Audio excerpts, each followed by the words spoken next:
If somebody is coming to your establishment and doesn't feel your confidence, and it's not arrogance, it's a very humble approach I have to it, right? Yes. When he was like literally going through chemo treatments and looking in Alabama trying to find me a smoker, I was like, oh yeah, I gotta do Absolutely, it. I yes. got to. Man, I always say when you walk in and what God wants you to walk in, and your purpose, He'll bless it.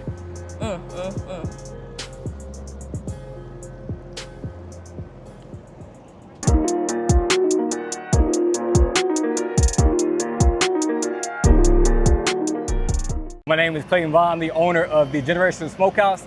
Our slogan is legacy in every bite. And that's the thing we try to bring when we bring the flavor to Atlanta. Okay. Yeah. You gotta be knowing. I'm telling y'all, he be knowing, because my first question was, you gotta give us the backstory on the title of the business.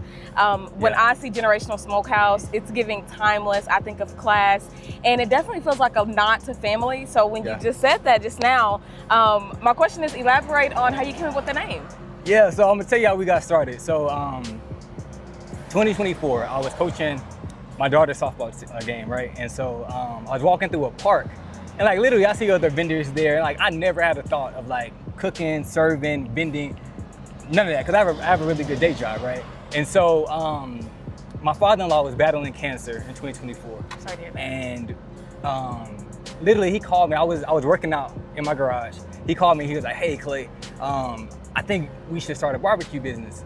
And I was like, Pops, I said, literally I was walking through a park, never had a thought of selling food. And when he told me, it was kind of like confirmation. And really, the day he passed away, rest in peace Douglas Farrington, the day he passed away, literally I started the business.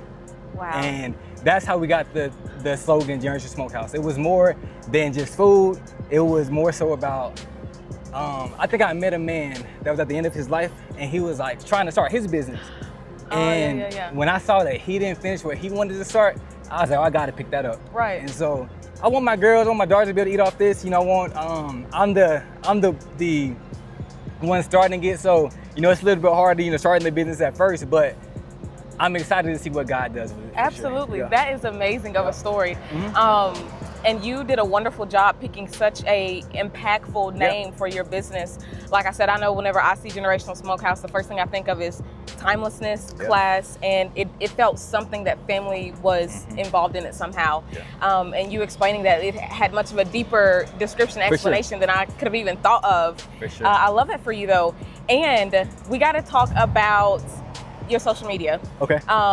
And you know, when you say that you're scared and just now starting out as a newbie in the space, I don't really understand that too much, because this brand is sitting on 52.8K in a little under 2 years. They'll hit 2 years because I did my research. I love it. But they'll hit 2 years on Instagram next month. So is there a secret to that sauce, to the method, to the madness at all? Like, or is it just God shining down again? Because I don't know. Man, I always say when you walk in and what God wants you to walk in, and your purpose, He'll bless it. Absolutely. And you know, I'm intentional. You know, every time I'm out here, like, it's not just about selling food. As you know, like, I'm very passionate with the business, and it's more passion because I know like who I'm doing it for and what I'm doing it for, and it's not just about $1 for me. I want people to have good food. I want people to have an experience, and I put my heart and soul into it. So, you know, at the end of the day, it's like, it's grew rapidly. I never thought, 2 years, less than 2 years in the making, and being here, and everybody told me like, it's so hard to do it. It is. But what I tell you, like, I think when you walking in your purpose, God will bless it. Absolutely, absolutely. Yeah. And my next question was gonna be, what have you learned through an entrepreneurial journey that you've been on, with such a profound story of a background with it?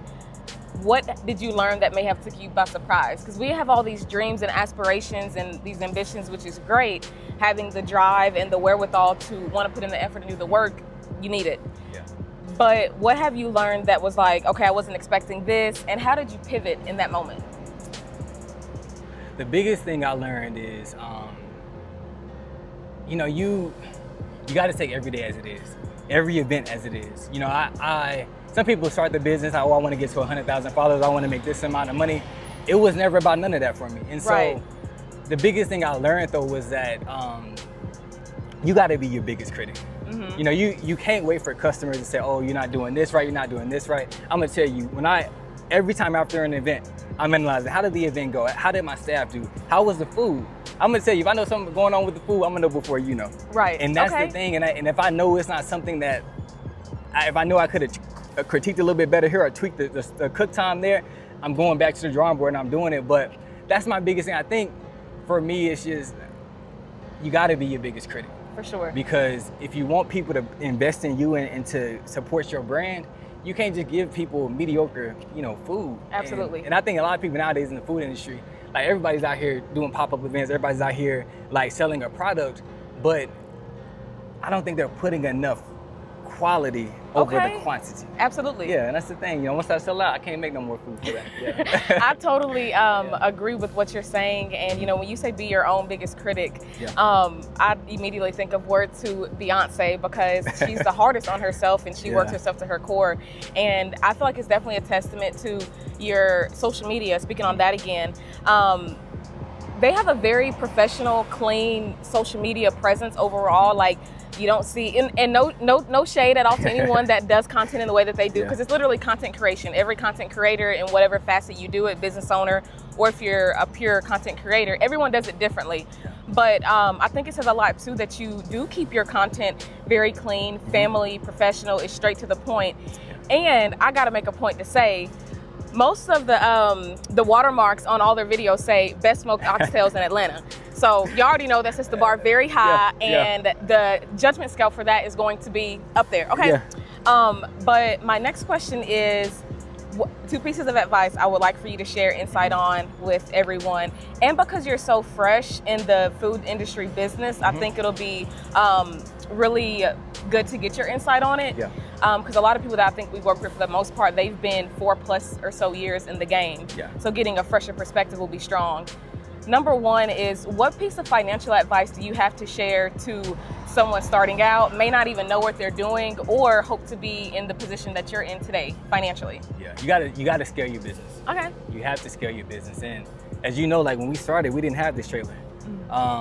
We just had a tent, and I had probably a 200-gallon smoker. And anybody knows smoker, that's a pretty small smoker. Right. But I when I started this, I didn't put the cart in front of the horse.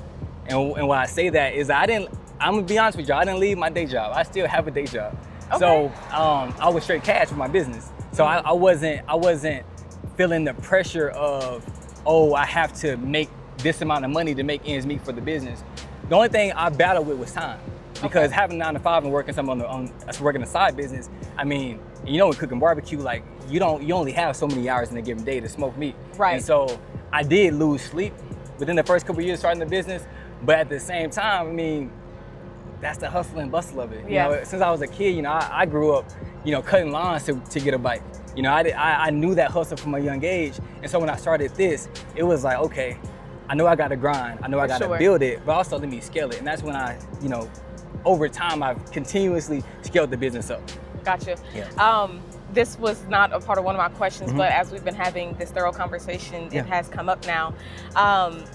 When you mentioned, your father-in-law pitched the idea to you, were you, and I know you said at first, like, we don't have a background in that, that's not, what you do. Yeah. But did you have to take yourself to a place where you fell in love with it, or did you have to encourage yourself to have that inspiration to want to, or was it purely based off of just the strength of your relationship with him and what, when you mentioned that it was someone who was near the end of life and wanted to start his own? Yeah, so I've been cooking since I was a kid. I'm from Texas, from Silver Springs, Texas. It's near Dallas, Texas. I had a little bitty, little bitty picnic grills. They like yay high. Yeah. That's where I started on. So I can tell you, I started on charcoal, and my mom just trusts me. So my nickname growing up was Cookie. And so I did all the backyard barbecues for my mom. And so when I got older, that's when I got into like the offset smokers and, really smoking brisket and other meats. And really, like, people would come to our house and they're like, man, like, Clay, your food is so good. And anybody coming to your house eating for free, they always say the food is good most of the time, right? But I think around the time I started the business, people started asking me to like smoke them briskets, and they were paying me for it. And so I think that And plus somebody, it just does something to you when somebody believes in you more than you believe in yourself. Facts. And when he was like literally going through chemo treatments and looking in Alabama trying to find me a smoker, I was like, oh yeah, I gotta do Absolutely. it. I Yes. got to. Oh my goodness. Because I was dealing with a 9-to-5, but like dealing with fighting for your life and focus on somebody else, I was like, it's a no-brainer for me. No-brainer. Yeah. Wow. It's more to it. Like I see the food, but the passion it's a story. Absolutely. And nobody Wow. knows the story yet. So Yes. you're the first one to get to know it. Yeah. That is so beautiful. We love goodness and positivity and all things, just hugs and comfort and all the good things on this channel. My last question was gonna be, what general thorough piece of advice do you have to share to someone that's actually effective? A lot of the time we get the same last piece of advice from many of the business owners that we've collaborated with doing content. So I'm just curious to know if you would have any different advice than the basics, basically. My biggest advice, anybody that's getting into entrepreneurship, you gotta bet on yourself. And that's why you see I got the slogan, best smoked oxtails in Atlanta. Even if they're not the best smoked oxtails, if somebody is coming to your establishment and doesn't feel your confidence, and it's not arrogance, it's a very humble approach I have to it, right? Yes. But what I'll tell you, like people are, okay, let me put you to the test. And a lot of times I let the customer to the test, so that's why you see in our social media, my famous slogan is, keep it a buck with me. Okay. Keep it 100. Because I don't do this for the views. I don't do it for it to go viral. I do it because I want to give people good food. Absolutely. And so, just God's been blessing and raining on this business. Like, and the food has been going viral and it's been good and customers have been giving us good reviews. But I always say to my next customer, you try for yourself and you let me know what you think. Absolutely. And that's really, I think, the word of mouth and the way we brand in the company. Also, I think when y'all see those videos online, a lot of times me and that customer have this kind of interaction because people don't know our story. But when they feel the story, they feel the passion, they're like, okay, this kid is doing it more than just trying to sell a plate of barbecue. For sure. There's more to it. Wow. Yeah.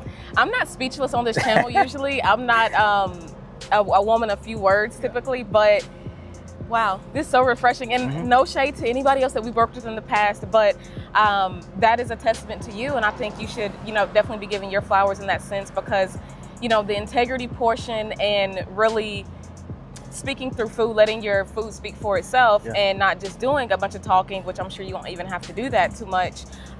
We can tell it resonates through your content, and that's a very strong piece to have as a business owner. Food is a love language. They call it soul food in a way sometimes. So I can't wait to try the food, place my order, and let y'all know what it's really talking about. We've done a lot of talking about it.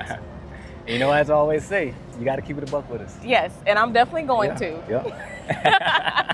Thank you so much. Absolutely.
All right, you guys, so we got our 3 meals here. We're doing the smoked oxtails, brisket plate, and then the spare pork ribs in this review.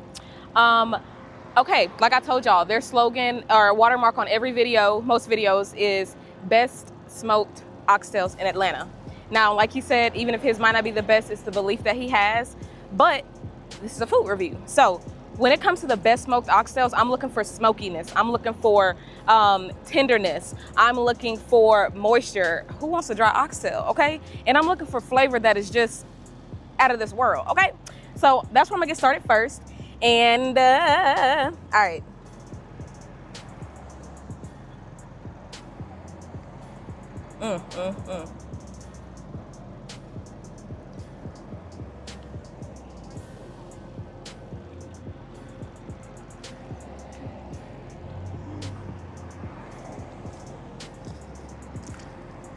They have every right to use that slogan. The saltiness is pretty present. I was gonna say pungent, but it's not necessarily pungent. The smoke is definitely there, and it's very tender. It is very tender. Looks like we got some rice here. It is swimming in that oxtail juice.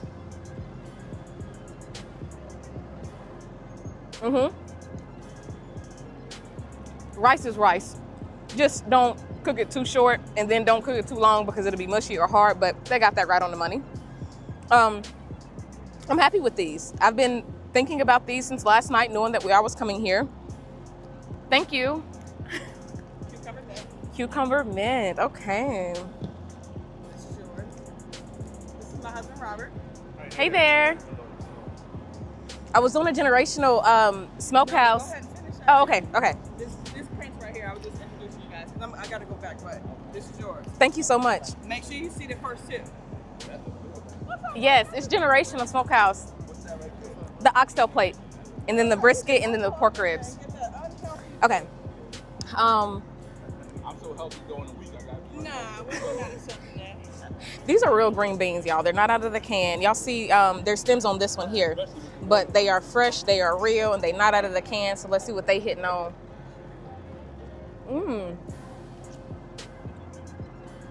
It's giving a good soul food, and even smokiness with those too. Very seasoned, very dressed up. Y'all know people be slapping sides like this just on a plate out the can or whatever, and just not putting no love or elbow grease into them, but those are really nice. And channel favorite, I think this is most people favorite, mac and cheese. Let's see what it's hitting on. I didn't mean to get that much.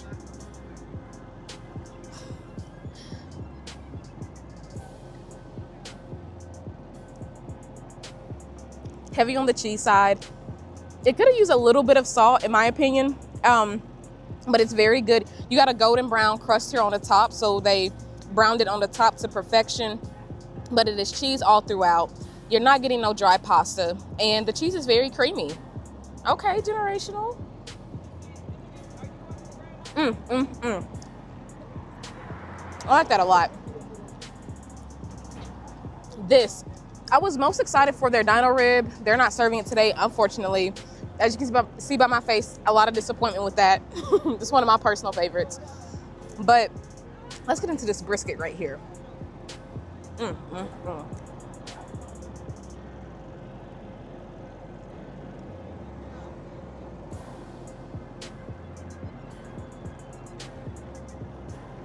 Beautiful smoke ring here. The bark here is such a pretty dark color too. Brisket was done right. It is not on the salty side. The flavor is very straightforward, heavy on the smoke. Very well done. Simple, quick little 1-2, nothing too special about it. These last pork ribs here. Let's get a taste for these. Y'all know these are not my personal favorite, no matter where I'm getting them from. I'm just a dino beef rib girl, you know?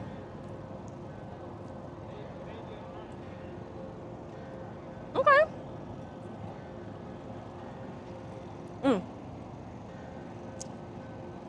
They're good. They are good. Even though they're not a personal favorite, I'm not mad at them. They are seasoned very well. Every bite that I've had has been very consistent. Nothing has tasted off. Nothing has tasted underwhelming or anything like that. The food genuinely precedes the name of Generational Smokehouse, and, you know, with the feedback that he gave us as far as the history of the business and how the name came about. But yes, it's not a lot of rah-rah going on, and it's a classic, simple barbecue plate that you're getting here.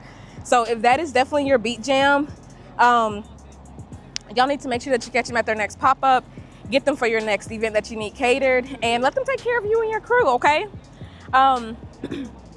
Thoroughly impressed, thoroughly happy with the satisfaction from these plates. And really quickly, there's a husband and wife here. They have a lemonade stand or whatever. The husband, excuse me, it's the pepper from something. Very delayed. Oh my God, I took the last bite so long ago. But the husband, you know, was experimenting with some concoctions, and they came up with this healthy version of a watermelon lemonade. Mine is a cucumber mint, and then the one back here is actual watermelon by itself. But I'm gonna try it and let you guys know what I think, of course.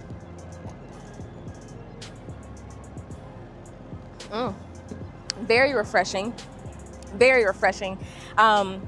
There's definitely watermelon in here. I don't know the exact ingredients, but I know my flavor was specific to cucumber and mint. It is very good. I got barbecue all over my fingers, but I really like how you don't see like sugar and syrup and all the color and all that stuff settled at the bottom, which definitely is an indicator that this is fresh. This is for my cameraman, but I'm gonna try his too. She said that she asked me which flavor I wanted and what flavor he wanted, and he picked a random one. And she said, I'm gonna give you the best seller. So the best seller is a best seller for a reason. This is so freaking good. It's the watermelon, y'all. I'm getting carried away. I hope you guys have enjoyed this review.